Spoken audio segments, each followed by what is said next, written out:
نحمده ونصلي على رسوله الكريم اما بعد فاعوذ باللہ من الشیطان الرجیم بسم اللہ الرحمن الرحیم۔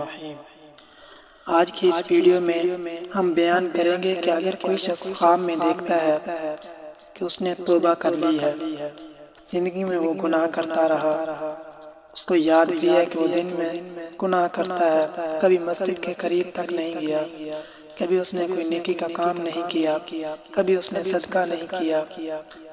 غرض ہے کہ دنیا میں جب سے آیا اس نے کوئی نیکی کا کام نہیں کیا۔ اب اگر وہ خواب میں دیکھتا ہے کہ اس نے توبہ کر لی ہے تو اس کی تعبیر کیا ہے؟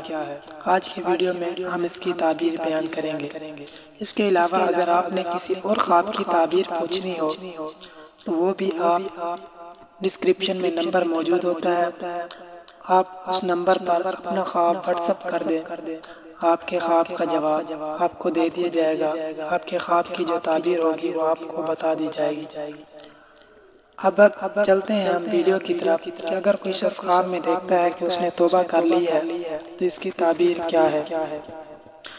تو تعبیر الرؤیا کے مشہور امام علامہ ابن سیرین رحمۃ اللہ علیہ فرماتے ہیں کہ اگر کوئی خواب میں دیکھتا ہے کہ اس نے گناہوں سے توبہ کر لی ہے تو یہ اس بات کی دلیل ہے کہ وہ اپنے گناہوں پر شرمندہ ہے۔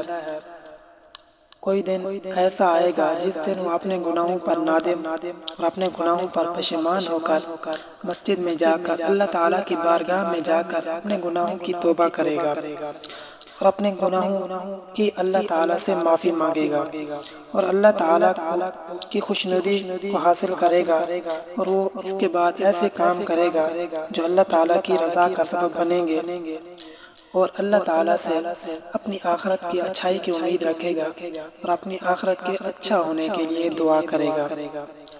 لیکن حضرت جعفر صادق رحمۃ اللہ علیہ فرماتے ہیں کہ خواب میں توبہ کرنا 4 وجہ پر ہوتا ہے۔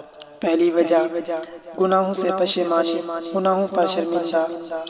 دوم اللہ تعالیٰ کی رضا کا طلب ہو جانا کہ اللہ تعالیٰ اس سے راضی ہو جاتے ہیں۔ یاد رکھیں کہ جب اللہ تعالیٰ راضی ہوتے ہیں تب بھی اللہ تعالیٰ معافی کی اس کے دل میں معافی کی خواہش پیدا کرتے ہیں، گناہوں سے توبہ کی خواہش پیدا کرتے ہیں۔ جب اللہ تعالیٰ راضی ہوتے ہیں تب بھی یہ کام ہوتے ہیں۔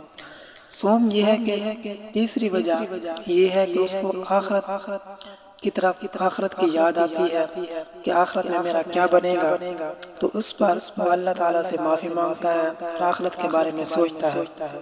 چہارم یہ ہے کہ یہ ایک سعادت مند ہونے کی دلیل ہے، جب سعادت مند ہونے کی دلیل بھی اسی وقت ہے کہ جب اس کے دل میں نیکی کی امید جاگ رہی ہو، نیکی کی خواہش پیدا ہو رہی ہو، یہ اسی وقت اس کے سعادت مند ہونے کی امید ہے۔ وآخر دعوانا ان الحمد للہ رب العالمین۔